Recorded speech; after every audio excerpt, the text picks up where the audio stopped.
The Pitt is a new medical drama on Max that stars Noah Wyle as a doctor on an emergency shift. But is this show connected to a long-running medical classic? Today at ScreenRant, we find out. What are you doing here? Working. Ever since the first trailer for The Pitt dropped, audiences have been wondering if The Pitt is connected to ER. After all, both shows feature Noah Wyle as a doctor undergoing a stressful routine in an emergency room. The Pitt is also created by R. Scott Gemmell, who served as a regular writer on ER. Meanwhile, ER showrunner and executive producer John Wells also acts as executive producer on The Pitt. But despite these recurring talents, The Pitt is not connected to ER in any way. The new Max series features an entirely new set of characters and focuses on a different storyline. Are we ready to call this?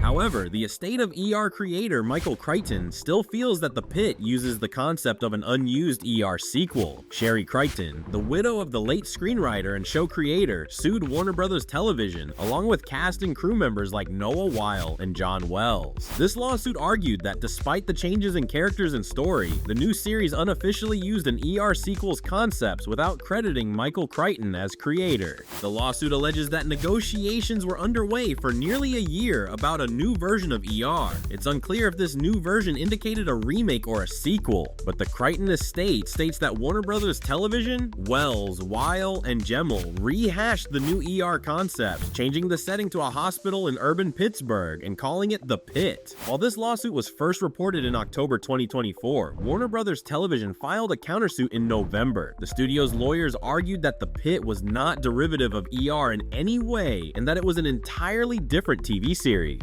Since then, no more details of this lawsuit have surfaced, and The Pitt has gone ahead with its premiere on Max in 2025. Med student down. Welcome to the Pit. Let's go save some lives. On the surface, The Pitt might come off as a reboot or a sequel to ER, but there are a few differences between the shows. For starters, Wyle played medical student turned doctor John Carter in ER. He no longer plays Carter in The Pitt, and instead stars as Dr. Michael Ramirez. While Wyle's previous show focused on the many daily happenings inside a hospital, each episode of The Pitt covers 1 hour of a single 15-hour emergency shift in a Pittsburgh hospital. I better get in there. With The Pitt having only started in 2025, it's too soon to compare it to a long-running medical drama like ER. However, the cast and crew firmly stand by their claim of The Pitt being set in a different continuity. The Max original might have a similar setting and features a recurring lead actor and showrunner, but it's clearly not an ER sequel series. Thanks for watching Screen Rant, and stay tuned for more TV news.